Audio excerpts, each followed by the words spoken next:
Hello again, this is Jose Palomino, your host with the Revenue Throughput Podcast.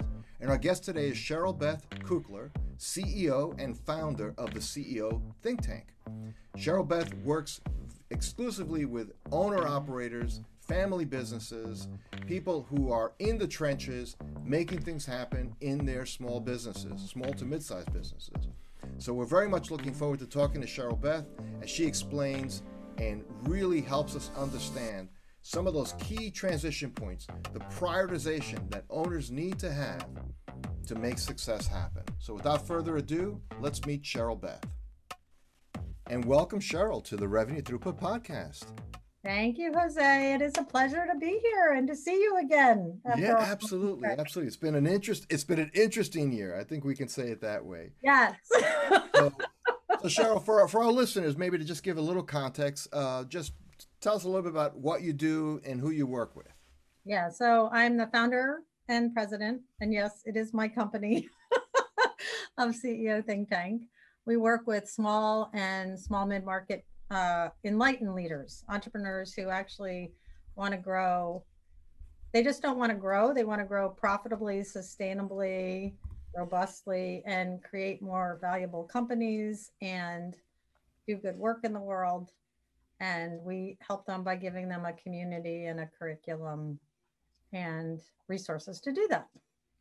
Wow, so that's a community, curriculum, and resources to do that. But it's interesting, you described a couple of attributes of these business owners, and somebody listening might say, well, isn't that what all business owners should want to do and be? Theoretically, yes. Theoretically. So I'm just kind of curious, how... because I'm sure if you were to ask those questions like at a cocktail party, don't you as an owner believe these things? Everybody would say yes, because it's the right answer. Right. But how do you dig in to really help people see whether or not they're really ready for the kind of energy investment that doing those things require? Well, so the one thing is they have to be willing to learn, right? And acknowledge that they don't know everything. So we actually have a checklist, Jose, that we use where we assign points. Okay. And second of all, they need to be willing to write stuff down and have a plan. I mean, as you know, I'm a certified scaling up coach and have been for 12 or 13 years now. And so we won't work with anybody that doesn't have a plan, who isn't willing to write stuff down. And then the third aspect is they need to be accountable. So they need to be accountable to themselves. They need to be accountable to their own teams, to us, as well as if they end up becoming part of a roundtable group, CEO roundtable group, they need to be accountable to that group, which is why, my chicken is gone. We have a rubber chicken. In addition to the elephant, which is the elephant in the room, we have a rubber chicken that everybody gets right at the very beginning. That's sort of our mascot. And that will show up if you're not doing what you said you're going to do. Wow. So you don't want the rubber chicken, that's for sure. You don't want the rubber chicken, no. I love the visuals, though. And what I love about it, Cheryl, is this idea of you got to start and be grounded in like an honest truth. Like we can all say nice things and say things that make us look good. Right. But the truth comes out on that P&L. The truth comes out on your balance sheet. Comes out on your valuation. The truth will still be revealed. Yep. Wow. So what do you see as an owner? Let's say somebody comes to you and says, "Okay, no, I believe I'm signed. I'm ready to do these things. I'm ready. I want in." Yeah.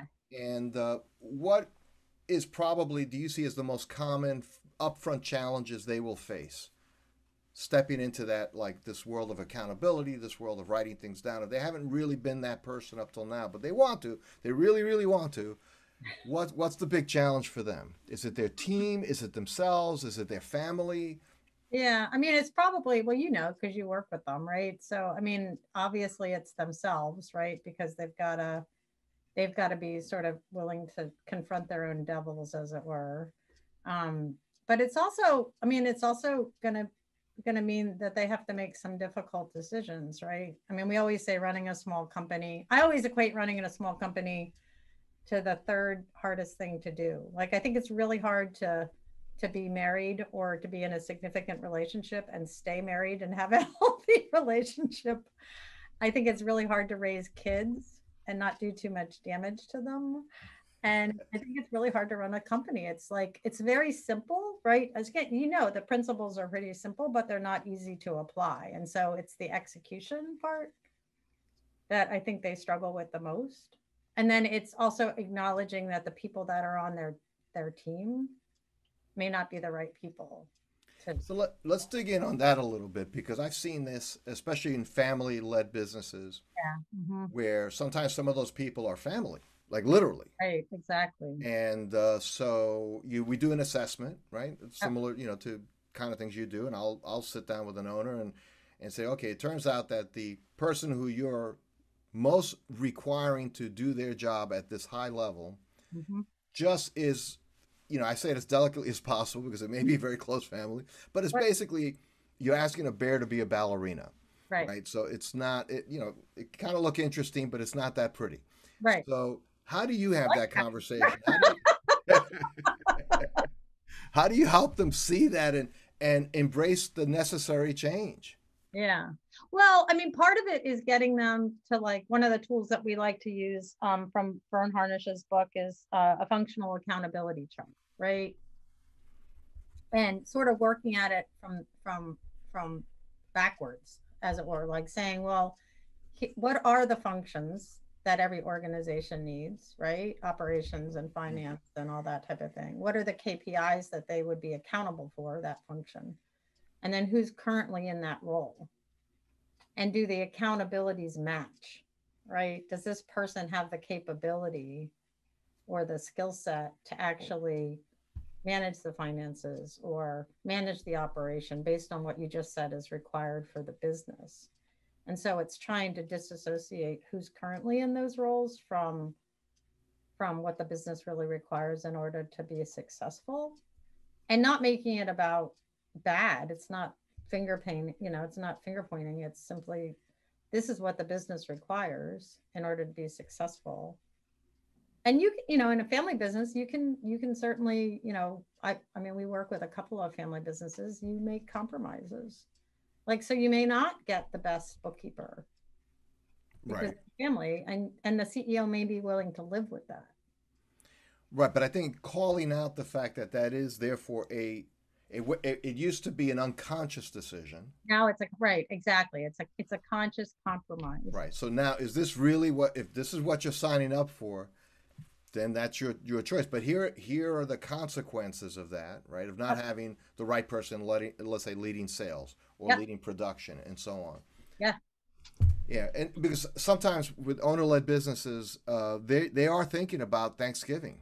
Yeah. Like this will be Yeah. Right. awkward And if I let go of my the sisters. holiday, sitting around the holiday table and You have to work through that. Wow. yep. So so there seems to be certainly, and I love the way you described it. You describe what needs to get done, and separate that from people and personalities Yep. first. So that way we can agree on this is the game plan, right? And then who do we have to operate that game plan? Yeah. But now, let's say you're a small company, you're a few $1 million, you're owner led, you're making a living. Right. And you say, well, yeah, but some of the people you're telling me I should hire, like I need a CFO or something, I can't afford a really good one because I'm Right. still a small company, and yet it seems like, oh, I can't afford a really good salesperson. Which, by the way, I find small businesses way underinvest in And sales so, talent, yeah, and marketing, by the way. Yeah. and well, they don't invest in I marketing. know I'm talking to the choir here. They don't at all. But so when they have that thought that I just can't do this, Yeah. I really want to reflect a little bit on what you do in your roundtable. Mhm. How do you bring about like that brain power to help maybe somebody figure out maybe you can do it, but it's going to be a little bit different than it's a straight hire the way if you were a Pfizer looking to fill a Yeah, position. yeah. Well, I mean, for me, that's what comes back. I mean, two things, right? Right. One is the other the other key piece that will get in people's way is their lack of financial acumen. So we do a lot of work around making sure that companies have the right financials in place. Um, I'm a big, I mean, you can see the books back there. I mean, I'm a big Greg Crabtree fan, and Simple Numbers, which I would highly recommend to any entrepreneur, because Greg's got a really great way of looking at numbers, including things like, the net profitability targets, having a core capital account, making sure that you're doing cash flow projections, like, because you can't make any of these decisions without the right human capital, but you also need the right capital. Sure. I guess at some point things have to get paid for. Right. And so having them back to the roundtables, right? Having them actually presenting their financials and their financial models and their profitability, not just the top line, right? We always say top line is vanity, profit is sanity, cash is king or queen. Like you've got to have those two things grounded, and then using the peer-to-peer accountability, because we all know peer-to-peer accountability is the best form of accountability. So having them be willing to make a commitment to other people in the roundtable, and to pair up, right? I mean, we just had our meeting last week, and the CEO who presented has about 4 accountability buddies Wow. that are following up with him to help him with some of the commitments that he made, and to be resources, right? Because other people are actually doing the things that he wants to do. But you just can't do it all at once. You've got to plan it out. And so then having that written plan becomes really important. So this is interesting because I think you said something that I think really resonated with me, is that you can't do it all at once. These aren't big organizations with like Right. the department of this and the department of that. It's like I'm the department, so like I have to figure it out. Mm-hmm. So how does a CEO owner of, let's say, a 5, 10, $15 million company that's really hands on to everything, basically they're on the steering wheel, how do they get their life back? Yeah. Any thoughts there? Because I think that's got to be Question. a big theme of why people would even, certainly approach me, approach you, is like, I Right. want some sense of, I can't work any harder. I'm not getting any younger. What's next? Right. Right. So, I mean, there is a roadmap, right? So, and there is a way of prioritizing. I mean, and we actually have 2 resources on the CEO Think Tank website, and that's just CEOThinkTank.com, where you can go in and you can actually take an assessment that helps you understand what I always call the biggest domino is, right? So Okay. identifying what that priority really is, Jose, and then there's actually a roadmap that people can download. We've taken the scaling up curriculum. Actually, one of my alums, Jill Hunnelman, who I work with now, we've taken the scaling up curriculum and we've created a 1-year roadmap. So people can actually even self-implement if they want. They can go and they can, oh, here's the first couple of steps I need to take. They can reach out to us and we'll do a free consultation for them to get them started. Um, and it'll help them. It'll give them like a step by step. And we're also doing uh, this year in particular, because so many people were adversely affected by the pandemic, right? There's a lot of small companies that were really slammed. And I don't ever want there ever to be that problem again. We've launched a YouTube channel where we're actually putting our growth curriculum. In the meantime, we put together this back to business basics, which basically talks about, like, the fundamentals of running a good business, the 4 decisions, the roadmap, the barriers to growth, and helping them sort of educate themselves first about it and then start to plan out their progress. But, again, it's like, whenever anybody loses weight, right? It's like, well, how did you do that? Well, I ate less and I exercised more. So that's again getting back to the idea of peer to, like, even if that means you've got to go off and form your own mastermind group, right? I think you've got to have like an accountability buddy. Well, it's key, because I think the losing weight thing is very interesting, because there's about a million different ways to get to the same point of creating a calorie deficit Right. and speed up your metabolism. I mean, if Yeah. you Right. really break That's it down to the science, that's it. So that's, broccoli only, diet or whatever. But and then there's a will to do it is really the heart of any of those programs, and the accountability and all of that comes into it. So I sometimes reflect on these owners who've built something good. Like it is a $10 million company. It is a $20 million company. They employ people, they provide services, and they feel so stretched. And so I love the fact that you put all these resources out there, But I also know there's an owner that's hearing that and saying, Where do we start? exactly. Yeah, I could just hear the sigh, right? It's like, and even like, we started the Revenue Throughput podcast because we thought there's a lot of good ideas that could be consumed in relatively small bites, 20 minutes at a time, that somebody could take something from it. So the idea that there's all these resources out there and I'm just sighing because it's just so heavy. There's so many things I got to do. What would you say to that owner is like step one? After they've acknowledged they have a problem. Well, maybe that is step one.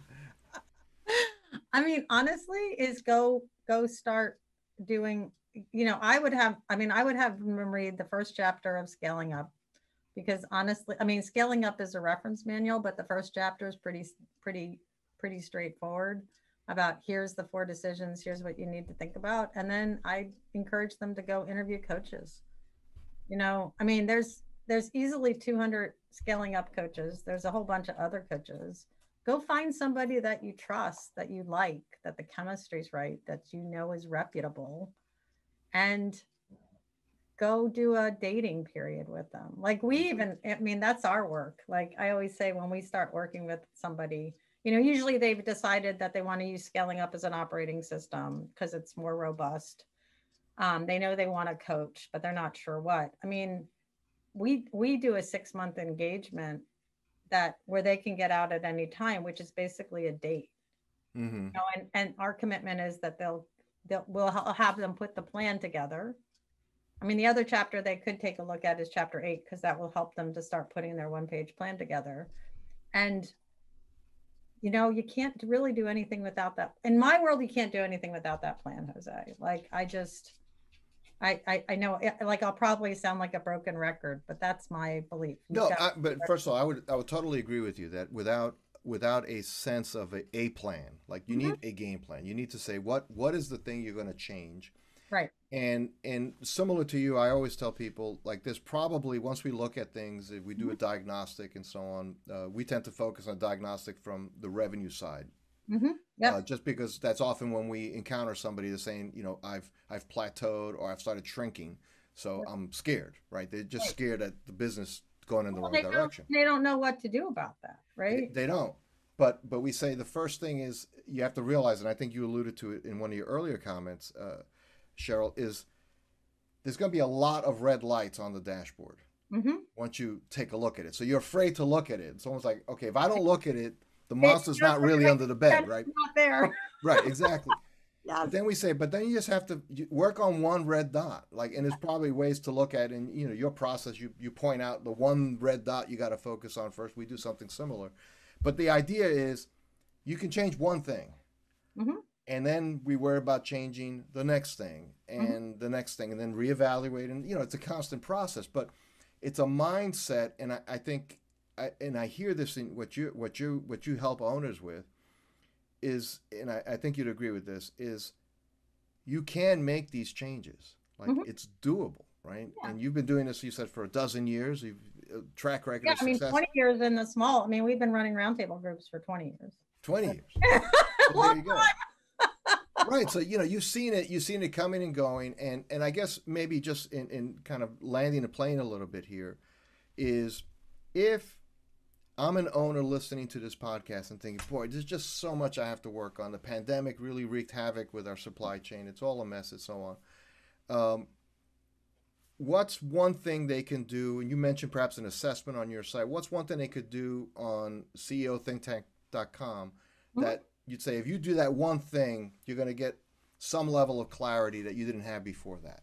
Yeah, I mean, take the assessment. There's a quick 10-question assessment. It's right at the top on the the header, whatever, on the homepage, and see where the short leg is. See where the major, that major issue is that they need to address, Jose, and then just look up on the growth curriculum what corresponds to that, and then they can certainly call us.